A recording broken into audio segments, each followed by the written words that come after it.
Hi, everyone. I'm so excited that you asked me to be in conversation with you. Should we introduce ourselves to everyone? Yeah, that sounds great. Why don't you start? Okay. My name is Allison Hammer. I'm not too far away from you guys in Chicago. My debut novel, You and Me and Us, came out in April, just a few weeks into the pandemic, and it is the story of a mother and her distant teenage daughter, and it's a bit of a tearjerker as they go through a difficult summer losing a member of their family. And I have been lucky enough to meet Christy through our debut year, but this is our first event together, so I'm really excited. Yeah, it's fun. Allison is actually kind of in charge of our debut group. And for new writers, it's just a complete I can't even say how much I value being able to talk to you and have this community of other writers because there's always so many questions. And then we have the pandemic on top of everything. So we're also like therapy for each other and support. So thank you so much, Allison. And I saw someone on Facebook had said, "Oh, I hadn't seen that You and Me and Us yet. I ordered it." So I know, I was so excited. Thank you. yeah, it's great, and everyone who reviews it is like, "I cried. Keep tissues nearby." So thanks everyone. If you just got on again, I'm Christina Clancy. This is The Second Home, and this is a story that I think people in Madison can really relate to because the family. The press markets this as a Cape Cod novel, but to me, it's also a Milwaukee novel, and it's very Wisconsin focused. It's about a family from the east side of Milwaukee, which a lot of people in Madison are familiar with, and they are very socially good. They're very progressive, I'd say, and live on the east side near the university. And they have two daughters, Ed and Connie are the parents. They have two daughters, Anne and Poppy. And when their kids are juniors in high school, the oldest, they decide to adopt a boy named Michael, and he becomes part of their family. And what that means is that he goes with the Gordon family to Cape Cod, which is where they've had a family house that's been in the Gordon family for generations. And unfortunately, something goes very wrong one summer, and the family becomes disjointed, and the siblings are all estranged from each other. And then, as often happens with second homes, the parents pass on and the kids inherit it. But in this case, they are all far apart. And in one case, like, they don't even know where Michael is gone. So you read to kind of find out what had happened, what sort of misunderstandings led to that, and what on earth are they going to do with this house, because you can't cut a house into thirds. So that's kind of what the second half of the book kind of wrestles with. And it is just so beautiful. Do you want to do a little reading for everyone so they can get a taste of the story? Sure. So there's a prologue to begin when Anne is meeting with a realtor to talk about the home. But I thought I'd begin in the first chapter, which takes you back to the summer of 1999. And that's when Michael first visits the house. And I thought it's a good chapter to read if you're not familiar with the book, because it kind of, you can be in the shoes of Michael and see what it's like to encounter this one of the oldest houses on Cape Cod for the first time. Anne ordered Michael to drop his bag next to a long, skinny door that had an iron lever for a doorknob. "Your room will be upstairs," she said, although there were no stairs that he could see. Michael struggled with the handle, and Anne, impatient, pushed his hand away. "Everything here is old and weird. Here." She showed him how it worked, pressing the lever with her thumb and tugging the swollen door from the frame, revealing a staircase unlike any Michael had seen. It was so steep it was almost a wall, with only enough room on each narrow step for the balls of his feet, and the pine risers were riddled with scuff marks. "These are captain stairs," Anne said. He lifted his leg to begin his ascent, but Anne pulled him back. "Later, we need to get going." She swung the door shut with a disheartening thud. Michael wanted to explore the house, but the girls explained that they'd stay only long enough to change into swimsuits and head straight to the beach. This was a family tradition, the first thing they did after their annual drive halfway across the country from Milwaukee to Wellfleet. But Michael wasn't ready to leave. The house had seemed peaceful and dark when they'd first walked in, as if it were sleeping. It wasn't like any home he'd ever been in. It even smelled different because it sat closed up all winter long. Now the house was already buzzing with life.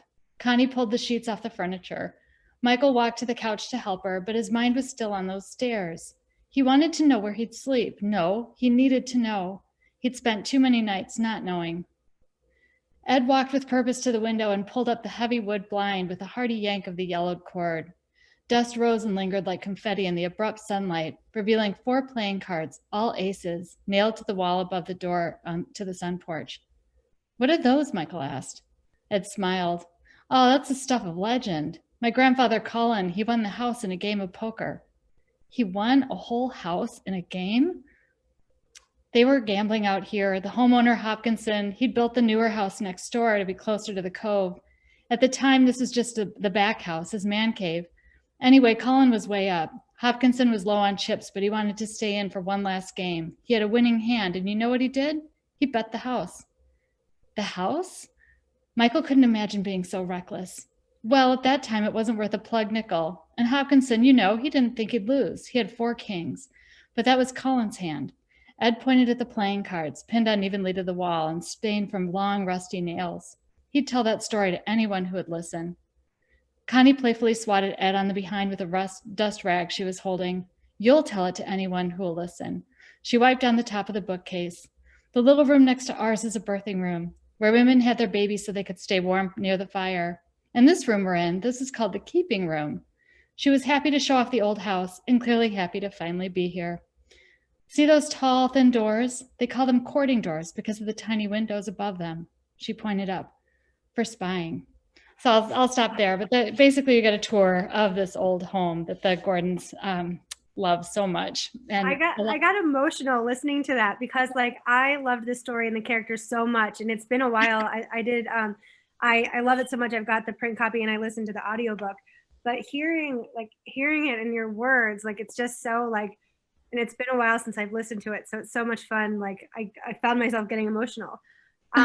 So this was not the first question that I planned. It was a later one, but since you read that, this book, it's so beautiful and it's such a great picture of family and the relationships and the dynamics, but the house itself almost feels like a character. And I'm curious if that was on purpose or if there's a history. And I believe you even shared a photo once that was the inspiration for it. So can you talk a little bit about that house? Sure. Well, I'll actually go way back. I was at a writing conference and Joyce Carol Oates was there, and she read from a short story that she'd written called Pumpkinhead. And somebody at the end said, you know, this story seems so vivid. That living room was so well described. I could imagine, like, you even named the artist of the painting on the wall and the color of the couch cushions. And she said, well, that's my house. It's my living room. And I don't know why, but as a writer, and I don't know, Allison, it'd be interesting to talk to you about this too, but it struck me as kind of radical to set a book or a story or anything fictional in a place that you know.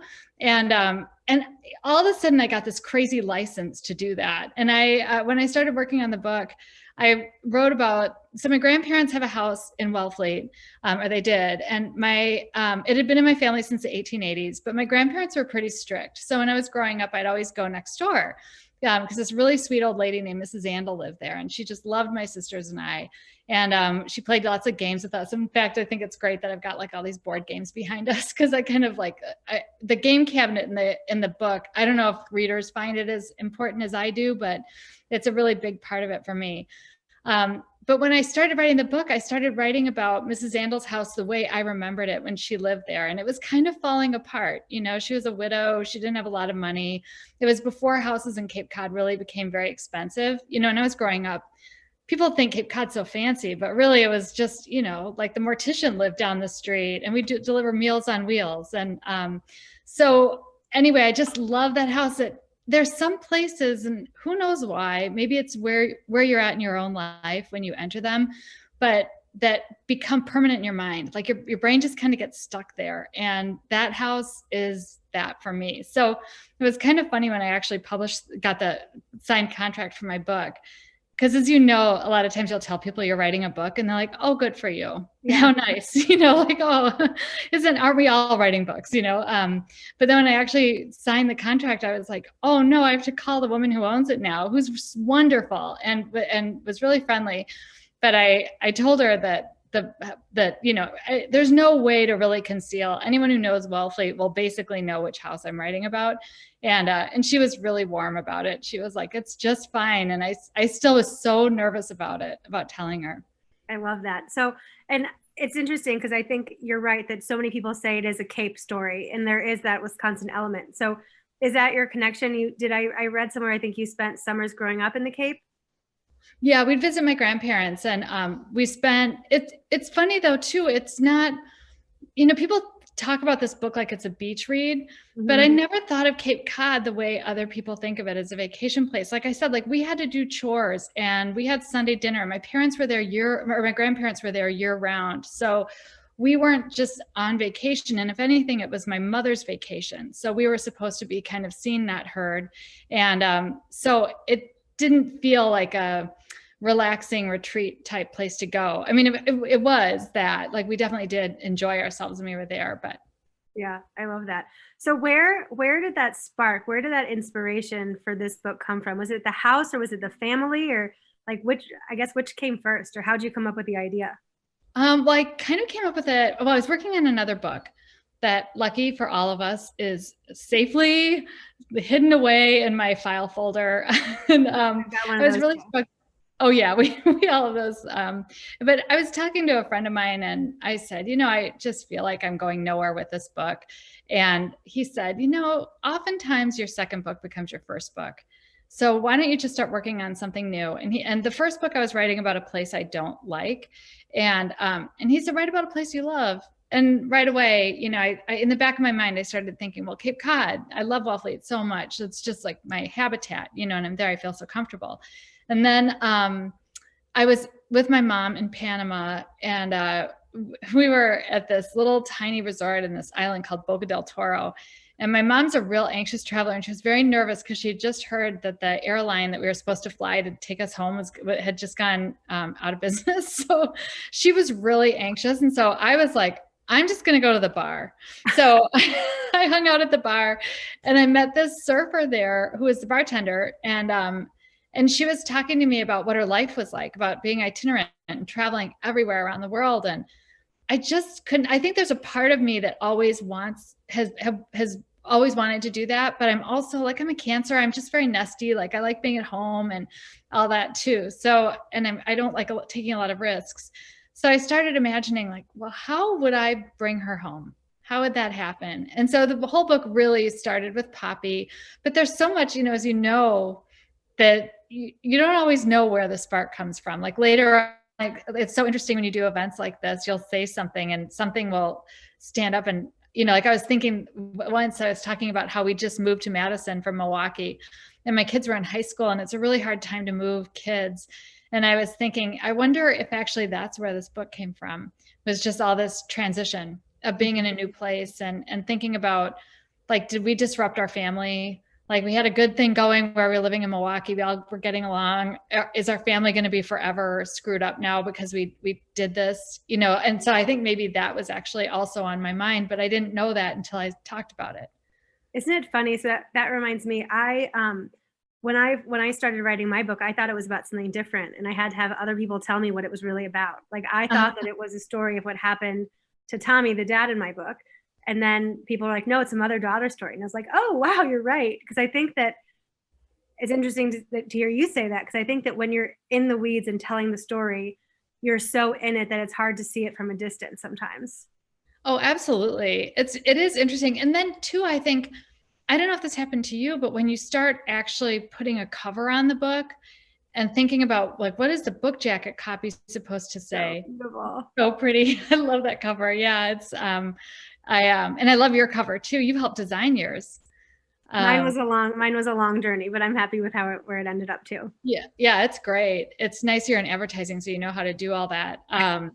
But and then you start working on the jacket copy, and you think, well, how am I going to talk about this? How do I sell this? And that's when the books, you start thinking also too about, like, what are the bigger themes in the book, and where does this come from, and what are people going to want to pull from it? Like, my second book is about a Playboy bunny, and I keep thinking it's about a Playboy bunny, but it's not. It's about how hard it is to live in a woman's body, and what it was like before Me Too, and how it's also kind of empowering to be confident, and beautiful at the same time. Like, I don't know. There's so much else going on in the book, just like in the second home. Yeah. So since we're talking about it, do you want to show the cover? Oh yeah, I just got my galleys. Oh my goodness, so So exciting. galleys That's are what so the print sent. pretty. They're like the soft cover, and these go to librarians and booksellers and reviewers. And I so love the spine of it too. isn't that so wild? It's And so pretty. there was a lot of discussion about, they say it's City of Girls meets Daisy Jones and the Six with a dash of Dirty Dancing. Like I was not Ooh, thinking I'm that, but I so was excited looking to at read it, this but book. yay. But yeah, it's they didn't necessarily want to have a Playboy bunny on the cover. There was a lot of discussion, like, do you just go out with that and say, we didn't know how readers would respond to Playboy bunnies, but Yeah. I love it that there's a Playboy bunny on the cover. It's what it is. That's so fun. Well, I've got some more questions for you about the second home and also about your writing style. And there is a Q&A box, so if anybody will have a Q&A at the end, so feel free to type in any questions now or when we get to the end, but I'll keep my eye on them. So this is the second home is just such a beautiful book about family. And one of the things that I love about it is that it's like not necessarily a traditional family. Like you have this adopted boy who comes in later in life. He was a teenager already when he was adopted, but like he becomes part of the family. And I think it's interesting just with the dynamics. And I'm curious if you have siblings and if you have anyone in your family who's maybe not like related by blood, but still is family. Because it was that felt like it came across really strong in the book. Yeah, no, I have two sisters. I'm the middle child, which is probably no surprise to anyone who knows me. I have all those personality traits. But really what it came from, I think, is when my daughter was little, we thought about adopting our second child instead of having a second child. And I worked for IBM at the time, and I was talking to a counselor because they offered free counseling, if you wanted to do that. So I was talking to someone and they said, when you adopt a child, you never want to disrupt the birth order, because you never want the oldest child to feel usurped and have an older child. So I found that kind of interesting. Like I like the idea of Michael entering the family as a teenager, but also he's older than Poppy, but the same age as Anne. And I think that, it challenges the Gordons because they're such good people. Like they're such nice people, but they're a little bit naive about what all is involved with, like having a child who's older, who's the same gender or a different gender than the girls. And, I talk in the book, or I write in the book, about the warnings that Michael overhears people say, like, you don't have to take on every Oliver Twist. Yeah. But of course they want to do it because he has nowhere else to go and he loves the family. But it felt to me like, you hear some stories where it's like, like the football stories where it's like, oh, he had nowhere to go. Like we take him in. But like, this felt different. This felt like the parents felt like they loved him, like he was their kid. And that was something that like, there were a few moments with Michael and the dad that I was just like, it just warmed my heart. And I thought it was really beautiful. Yeah.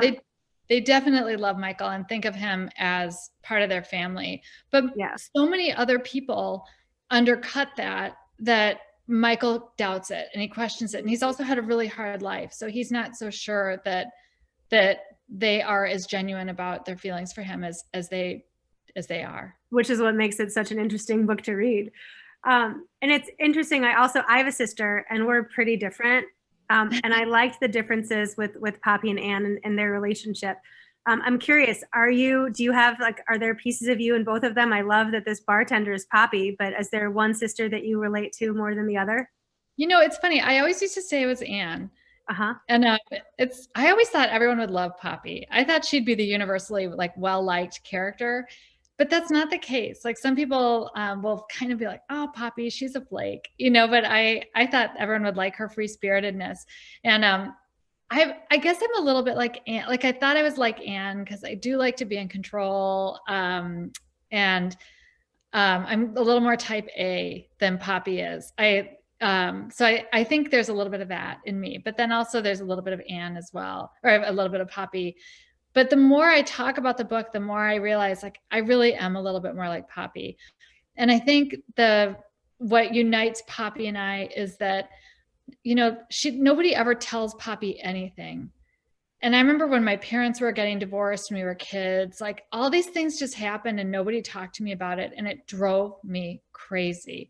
And I think I shared some of that with Poppy when I was writing that, that feeling of just being left out and not really being consulted. And I also think that people always assume I'm very resilient, like, oh, Christy's fine. She'll get over it, and sometimes you become a caricature of yourself and your family, when you become what people think you are. Yeah. And I think that I didn't really realize that till I was older, but I think Poppy can kind of like, she recognizes what Anne thinks she's like, and she has to tell Anne like, no, I work really hard. I have lots of jobs.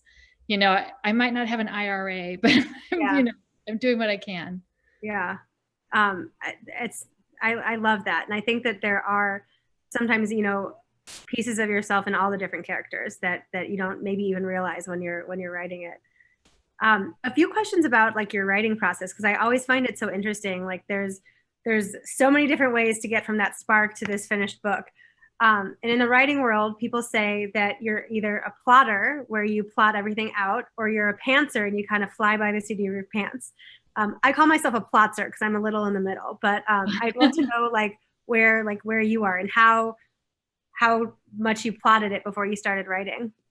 I didn't. Yeah, I'm definitely Wow. a pantser, 100%. I Wow. had no idea how the house would be resolved. I even changed the timeline. I was trying originally, I was trying to be really experimental as a writer at first. I have a PhD in English and, reading all these other super ambitious fiction writers. And I thought, I'm going to go back and forth with time and splice. And then some of the stuff I realized I was just doing it was kind of pretentious. It wasn't really serving the story that I wanted to tell. Mm-hmm. And so then I went through and I changed the timeline so that it was more linear. And I felt like I was sacrificing something, but really I think it's so much easier to read now that it reads like that.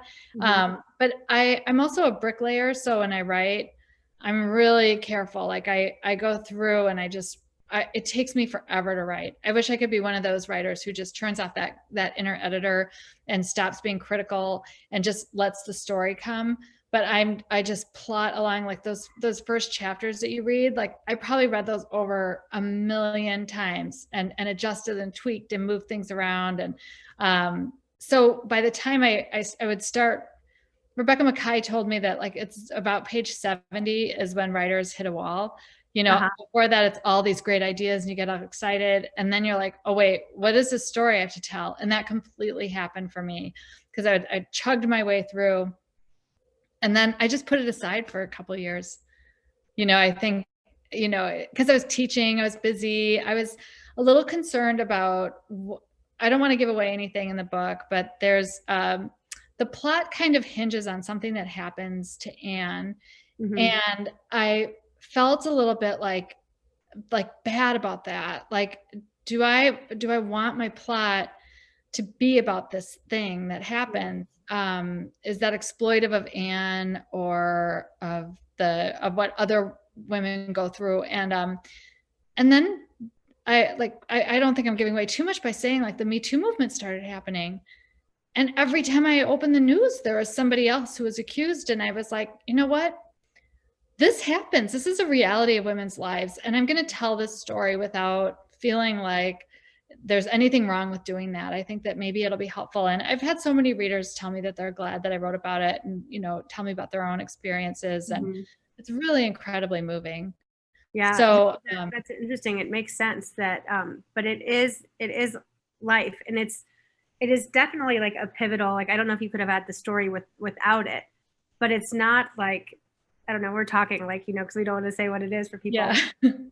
I think that you handled it beautifully. And you're right that this is a time when with women and young women, it's a part of life, and now people are talking about it. So how long did it take you then to write, if you set it aside for like 3 years? I'd say like 6 years probably total. Okay. I set it aside for a while, and I don't think that's a bad thing as a writer. It's too bad we can't live to be like 400 years old, because so many of our stories would benefit from just sitting for a while, because Yeah. I think, it's amazing, even if you just put them aside for a week and you bring it out to breathe and you're like, oh, I'll look at all this stuff that I was doing that could have been done better or was wrong or whatever. So it just took me a while to work on it. It's so amazing. And Allison, I'm curious if you had this feeling too, but like I did 2-book contracts. So I had, my second book was all like, I had an audience for it and a press as long as I could write it.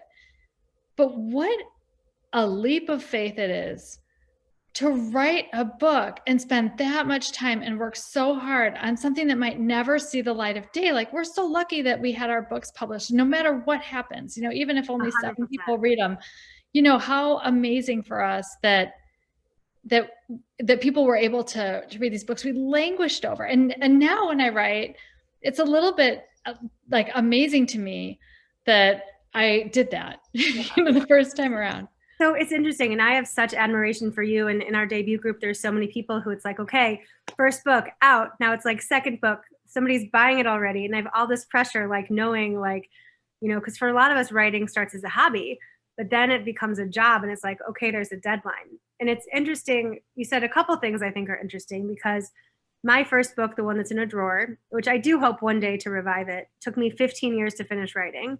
Wow.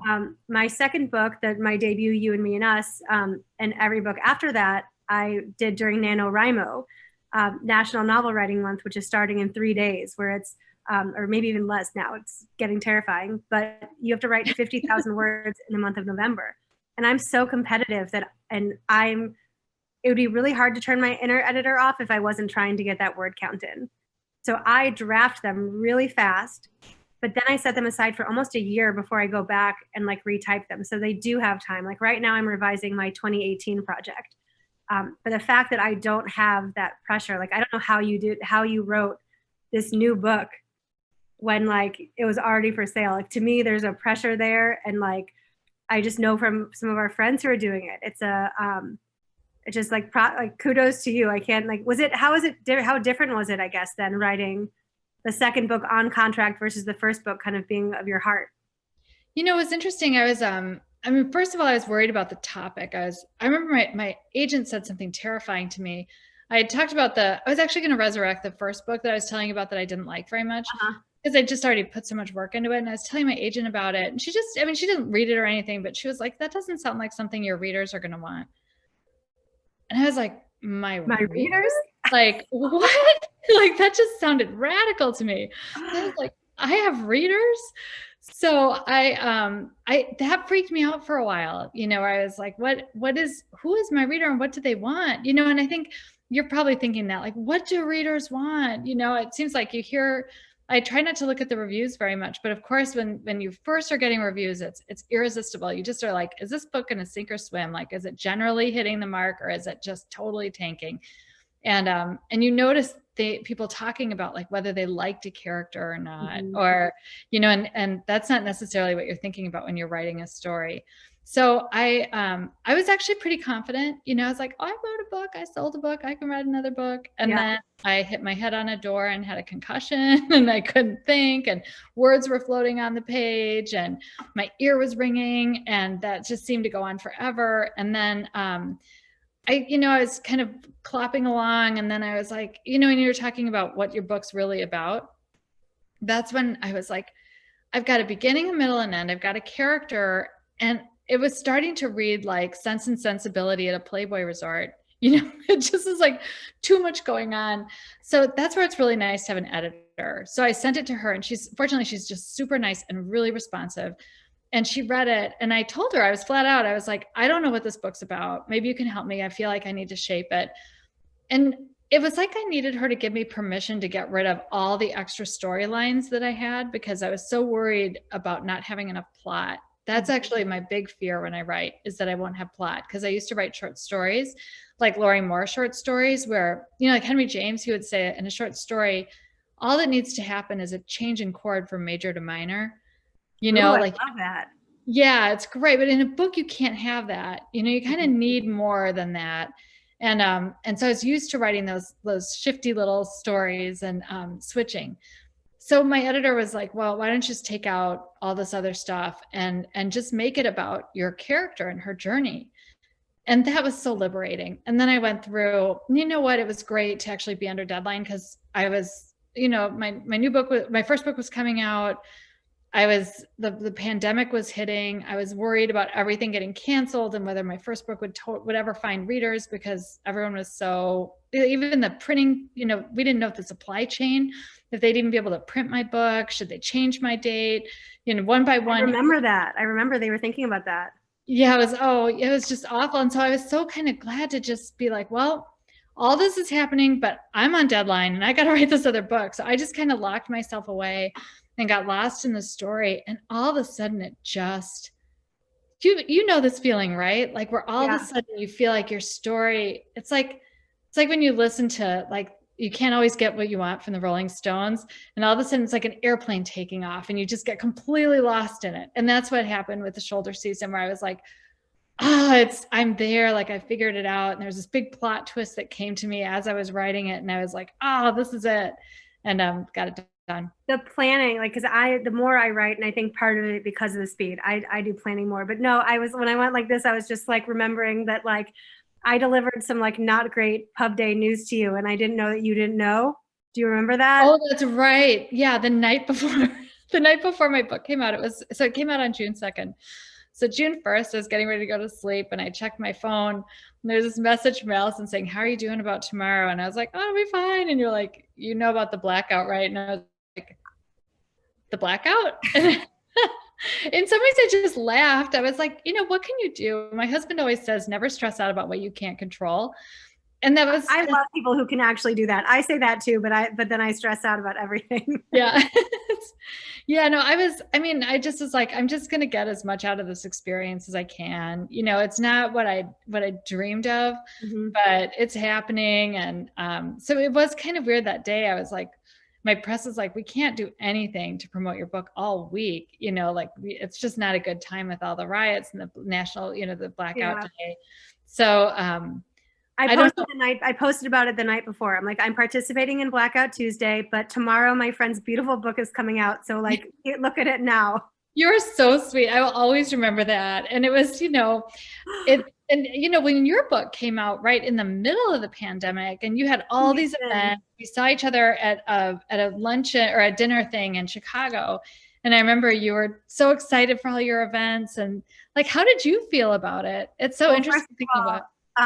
I have 500 of these little Kleenex with my book cover on it that I made for all of the events that ended up getting canceled. So I was just talking to somebody about it today. And I want to hear your silver lining, because I'm a big believer in silver linings. Like, to your point, I worry about all the things, even the ones I can't control, but I do try and find, the silver linings. For me, the biggest disappointment is my book was supposed to be at airport bookstores and it wasn't. So that was pretty devastating. But my online party, I was able to have a musician who I love, who's in Connecticut, interview me and play music. And we had all the disasters, because that was the week that Facebook decided or Zoom didn't connect to Facebook.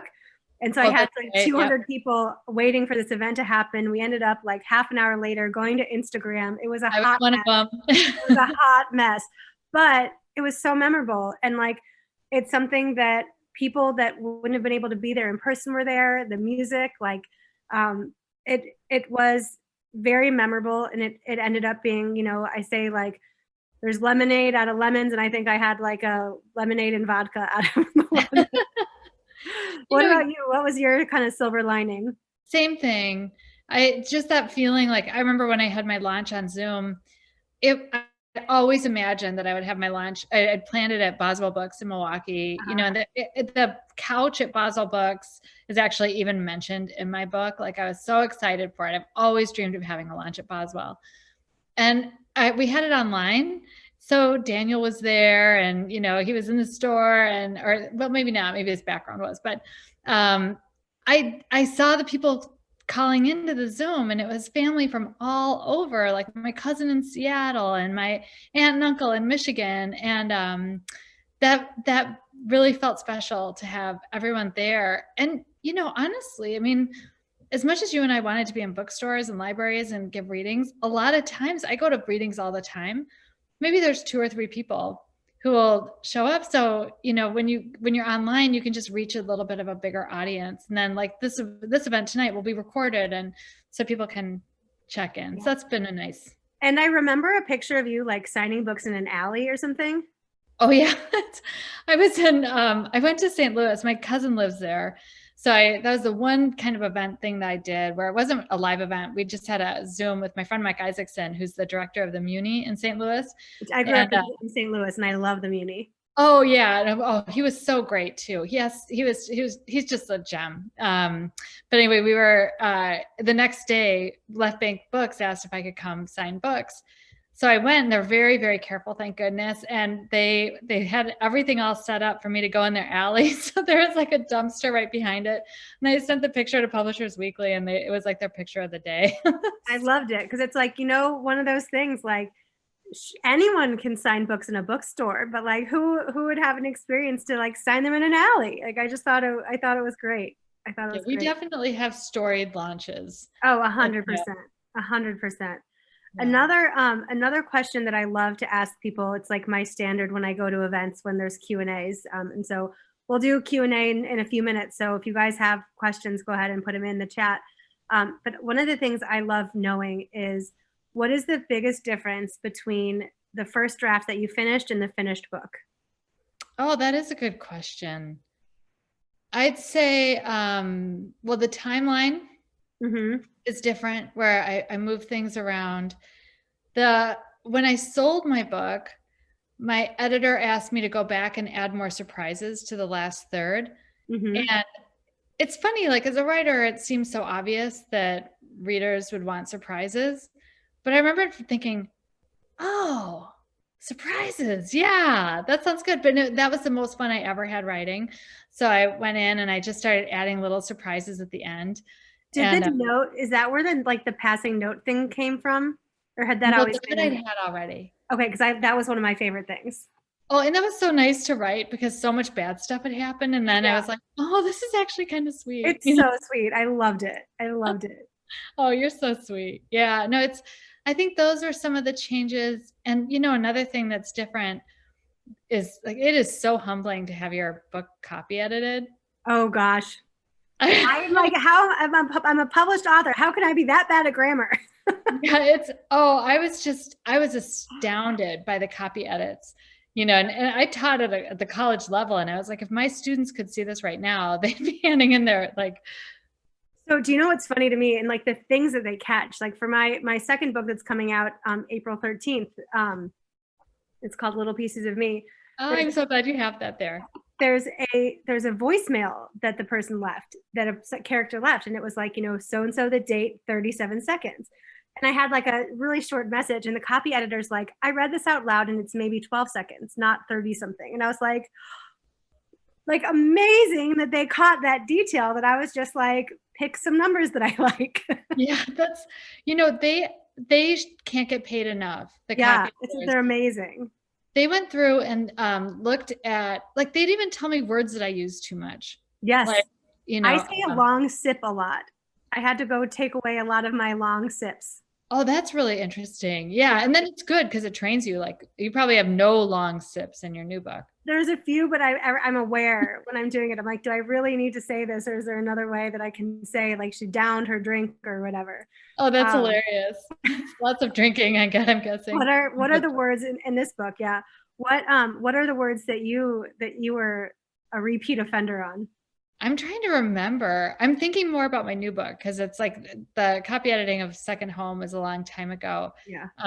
And I'm kind of spacing on what they are right now. Me, like a lot of because I read my books out loud a couple times, and the word that I always take out and add in the most is that and just.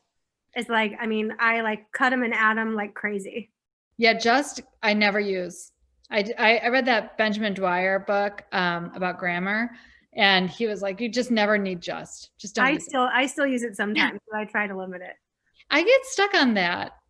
I always wonder, should I use that? Like, is it better? And he said something about whether the word that can kind of anchor what you're saying, or I can't. Yeah. I think he said he's okay with that some writers are not, but he's okay with it. I have to go back and read it.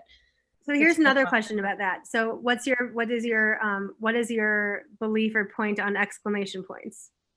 I don't use exclamation points a lot. Okay.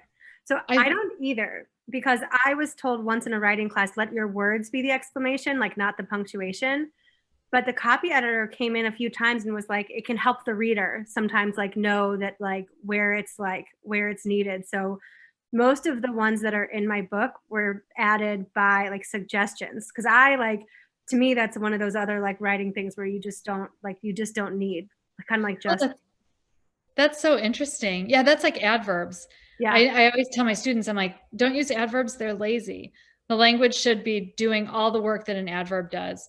And so I try never to use adverbs, but then I've also gotten, the more I write, the more loose I get with my rules. I'm like, you know what?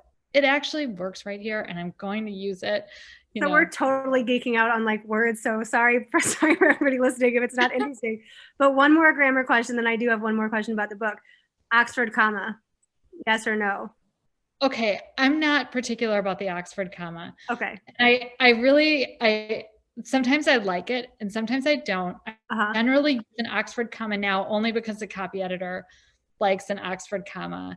And I do think it's good.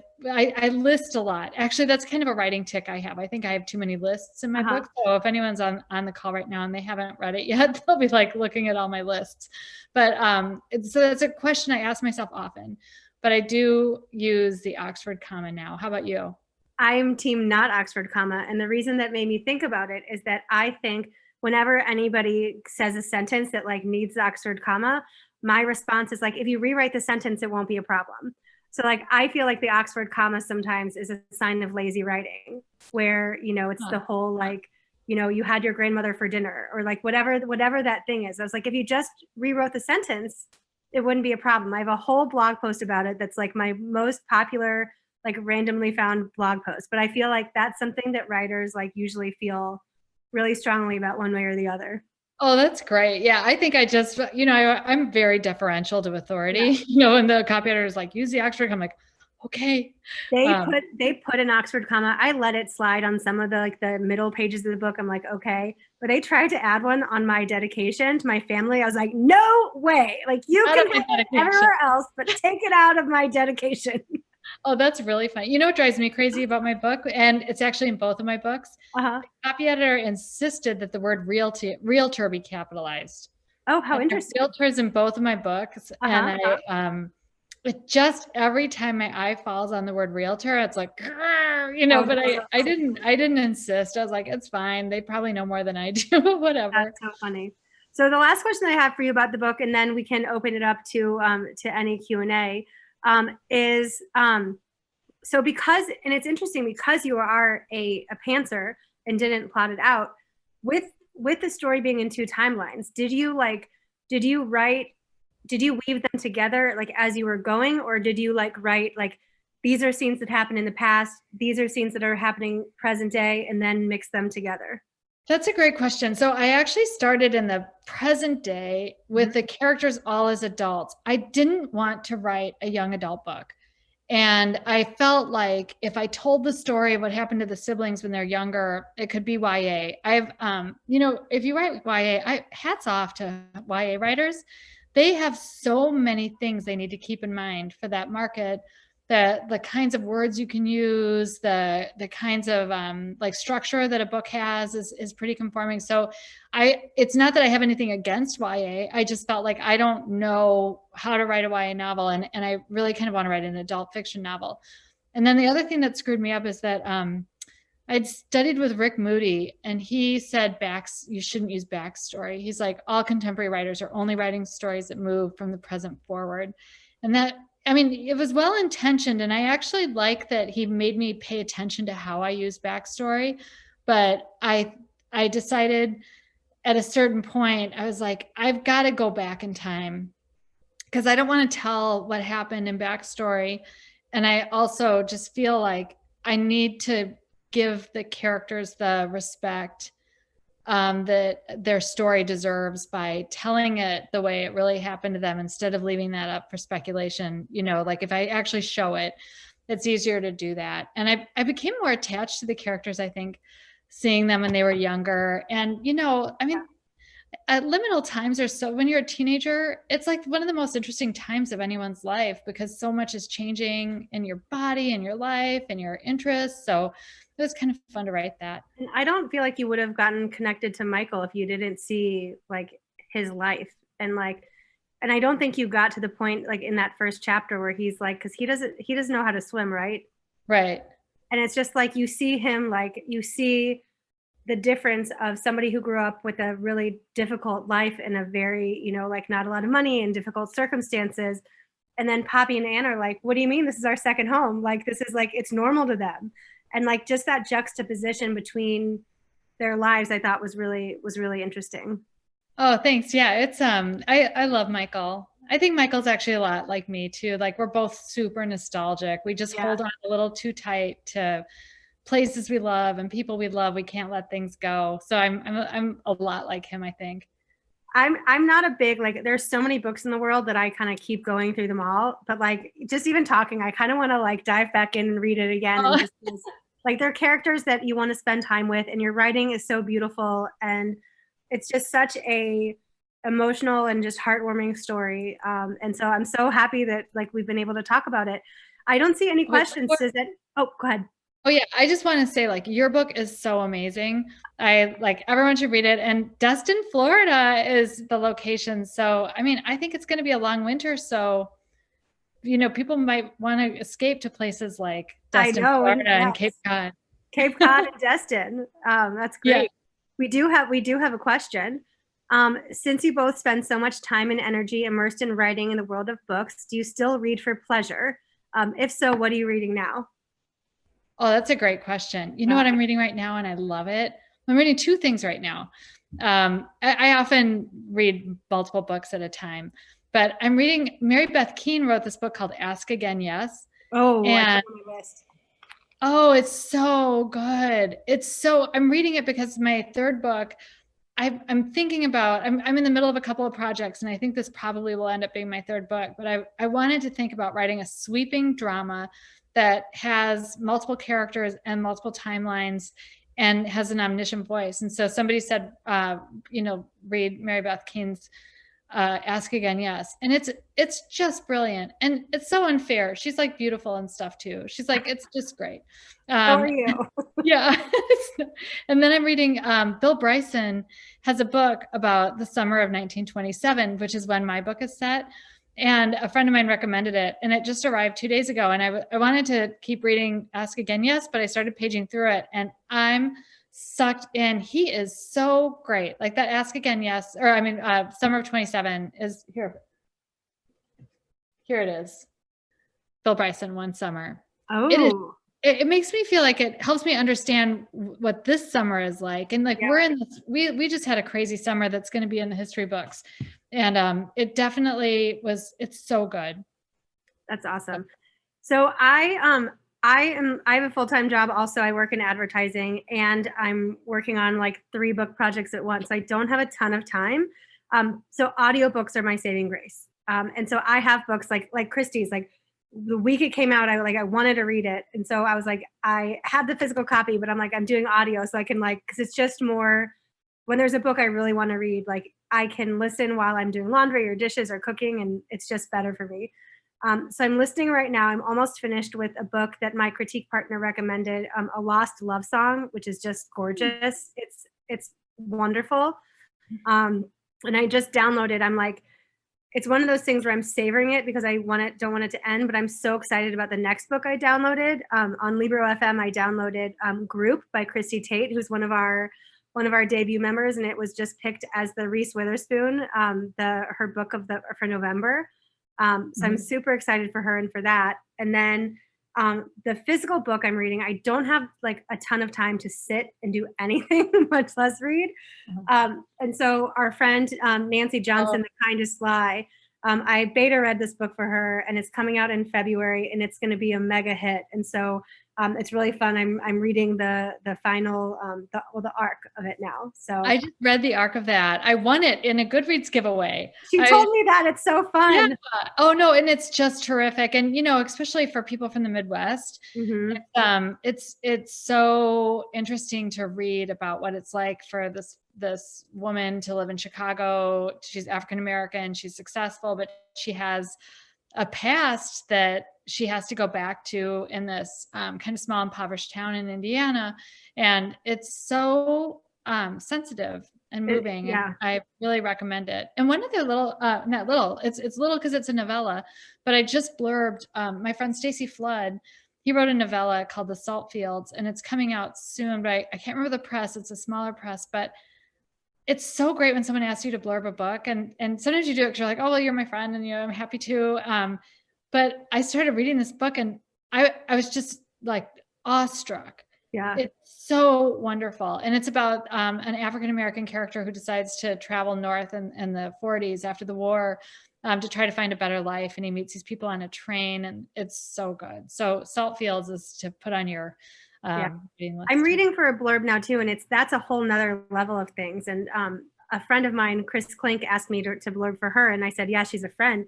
It's called Goodbye, Lark Lovejoy, and I started reading it. I'm like, oh my god, I love this, which is so good when you actually love the book. But it is kind of it's an honor, and it's like, when you said the thing about like your readers, and it feels weird. Like it does feel weird that like people want to know what we think about their books, which is just like an honor and kind of crazy. Yeah, it is. It's fun. Writing a blurb is so much work too. Like it's hard. How do I distill everything I'm thinking about this book in a way that's going to be captivating? I don't know if people on the call, if you read blurbs very carefully, if they influence a lot of your decisions to buy a book or read a book. Yeah. I love it when I see a writer I love on a book cover, and I'm like, oh, this must be good. No. I agree, and it does take a lot of time, and so it's still an honor. Like it's one of those things where it's like, just even knowing like now, and I'm sure it is for you too, like at the stage of trying to ask for blurbs now for my next book, it's like very, especially because how much time it takes. It's very, it can be very stressful to think and to ask.